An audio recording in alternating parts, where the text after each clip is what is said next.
O sea, por Es síntomas como un... dolores extremos en la menstruación, Obliga a es investigar. una señal Claro. de que podría terminar convirtiéndose en una endometriosis más adelante.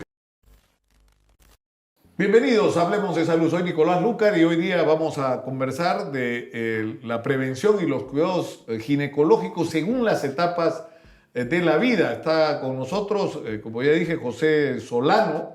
Ha sido jefe del Departamento de Cirugía y del Servicio de Ginecología y Obstetricia de la Red Asistencial de Ucayali y actualmente es médico asistente del Departamento de Ginecología y Obstetricia del Hospital Edgardo Rebagliati. José, ¿Qué nos tal? reencontramos. Buenas noches, Nicolás. Hablemos de este tema, es decir, cómo debe ser el proceso de seguimiento de la atención ginecológica a las mujeres según las etapas de su vida. Claro. ¿A qué hay que prestar atención en cada momento? Claro, la idea es, por ejemplo, lo diferenciamos en etapas de vida y hablemos de las enfermedades un poco más frecuentes en cada etapa, ¿no? Hablemos de una niña, por ejemplo. Entonces, a veces lo más frecuente en una niña son los flujos vaginales. Flujos usualmente blanquecinos, pero hay que darnos cuenta que esta niña todavía su sistema hormonal no produce hormonas. Entonces, la vagina tiene un pH, tiene un ecosistema.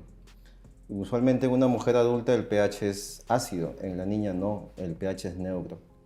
Entonces, no está provisto, digamos, de ese mecanismo de defensa. Pero usualmente también el cuerpo hay que conocer que tiene una flora normal, hay hongos, que cuando se genera un desequilibrio va a aparecer honguitos. ¿Cuál es lo más frecuente en las niñas, por ejemplo? Que aparezcan honguitos, cándida. La candidiasis vaginal es una de las causas más frecuentes, digamos, digamos como agente causal en la niña. Pero también hay que darnos cuenta que esta niña está en un proceso de crecimiento y todavía desde que inicia su caminata hasta que ya, digamos, ella pueda bañarse, asearse, cambiarse. Y muchas veces los papás tienen que estar ahí de la mano enseñándole, ¿no? El tipo de limpieza. Entonces, hay unos gérmenes también que pueden ser de la flora, en este caso.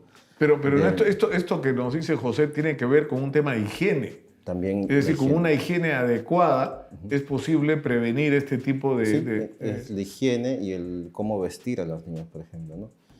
Están los honguitos que pueden aparecer, está la contaminación con la zona, digamos. Entonces la limpieza siempre es de adelante hacia atrás.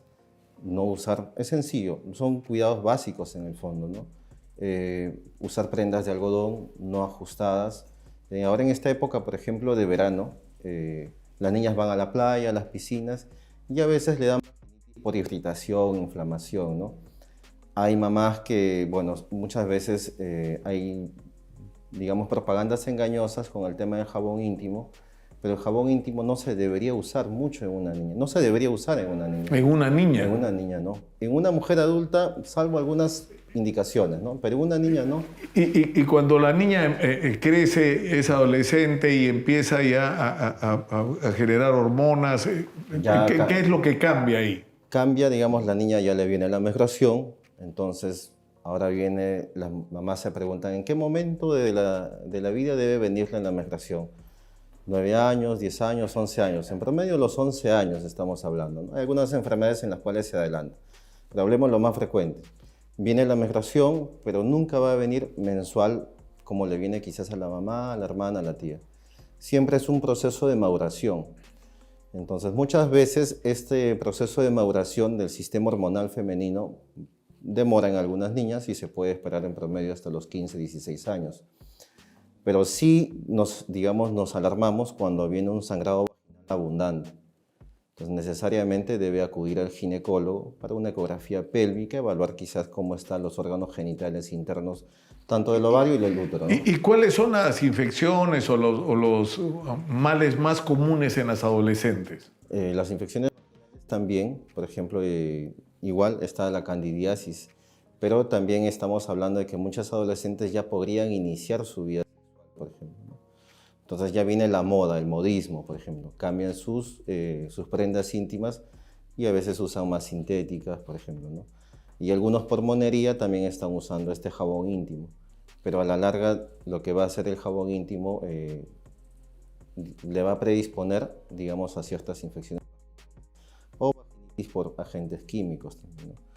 Entonces, en esta etapa de vida vemos infecciones vaginales, alteraciones de la menstruación, o algunas no toleran el dolor en la menstruación.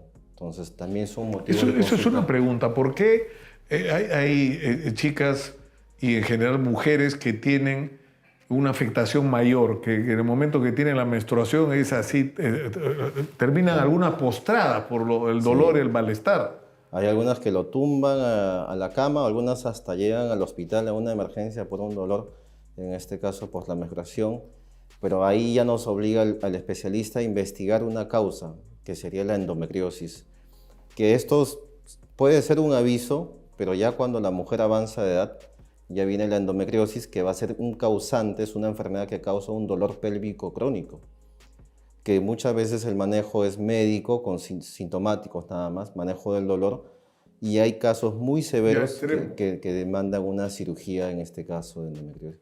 Es todo un tema, incluso hay sociedades, digamos, civiles, ¿ya? De endometriosis, por ejemplo, ¿no? Hay gente que padece de esto dolor crónicamente. En el Perú hay muy pocos especialistas que se dedican a la cirugía netamente de endometriosis profunda, pero es un problema que lo lleva de por vida a la mujer, digamos. Pero si se detecta, usted dice que ya en la adolescencia, o sea, por síntomas como dolores extremos en la menstruación, es una señal de que podría terminar convirtiéndose en una endometriosis más adelante. Claro. Entonces eso obliga a investigar al especialista, manejo muchas veces analgésicos, hormonales, ¿ya? Y en casos severos la cirugía. Y muchas veces ya cuando llega a los 20, 30 años, ya viene el tema de que, doctor, no puedo quedar embarazada. ¿Qué sucede? Y viene la investigación. Investigamos, hacemos estudios, exámenes y nos damos cuenta que estamos ante una entidad de endometriosis, ¿no? Que es una de las, digamos, patologías frecuentes en este grupo de 20 hasta los 40 años. También ahí, por ejemplo, en los 20, 40 años está el tema de los quistes, ¿no? Doctor, ¿tengo un quiste, me opero? No necesariamente, ¿no? Hay quistes que se pueden dar, digamos... ¿Y por qué aparecen los quistes? Puede haber alteraciones hormonales, puede haber predisposición genética, muchas veces también el tema de la calidad de vida, el tipo de dieta, ¿ya? Pero lo que tú dices, José, es no siempre hay que operar un quiste. No siempre hay que operar un quiste. Hay muchos quistes que uno lo puede manejar médicamente y dar una observación de hasta 6 meses y viene un seguimiento paulatino. Promedio son los quistes de menos de 6 centímetros. Pero ya quistes más de 6 centímetros sí estamos, digamos, se puede conversar con el paciente, explicar, porque muchas veces dicen me voy a operar y ahí vienen los miedos. Ahora, ¿y el uso de estos protectores es recomendable? Estos protectores que usan las mujeres en la ropa interior. Sí, en algunas mujeres, obviamente, lo ideal sería no el uso, por ejemplo, ¿no? Entonces, prendas de algodón y que se cambien por lo menos 2 a 3 veces al día, ¿no? Pero hay algunas que no tienen esa posibilidad por el tema del trabajo, entonces sí se podría usar, que se cambie porque finalmente es un tema de aseo, ¿no? Ahora, y finalmente, una última pregunta. El tema del cáncer de cuello uterino, que es un mal muy frecuente. Claro.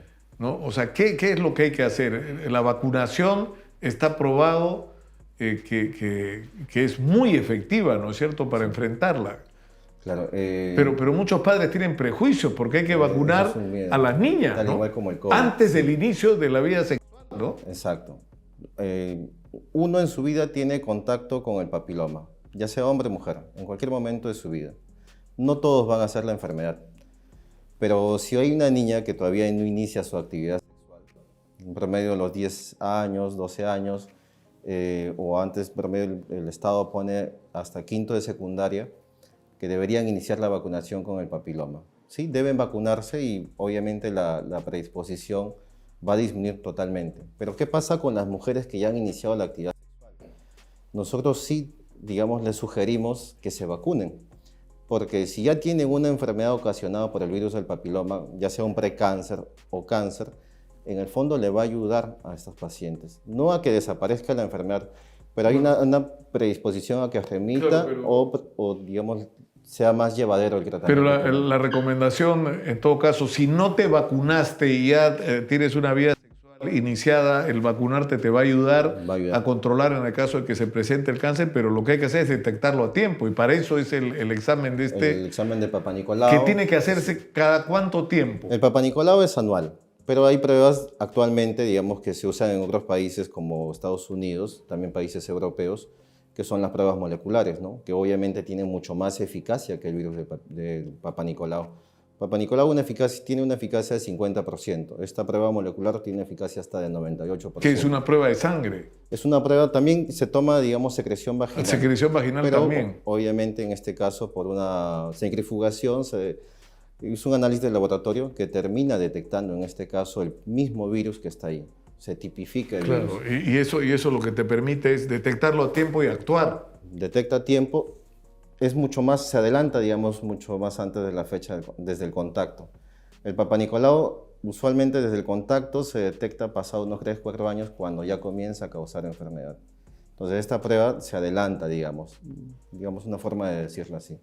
Finalmente, el manejo es del especialista y una detección temprana te puede evitar, digamos, un cáncer de cuello uterino, ¿no? Lo más recomendable es que las mujeres acudan a sus chequeos preventivos, no solamente del cuello uterino, ¿no? Sino también a nivel de la mama, ¿no? José, te agradezco mucho por esta conversación. Ustedes lo han escuchado, José Solano, hemos hablado sobre las diversas patologías que pueden enfrentar las mujeres a lo largo de sus vidas. Gracias por acompañarnos. Esta ha sido una edición más de Hablemos de Salud. Nos vemos pronto.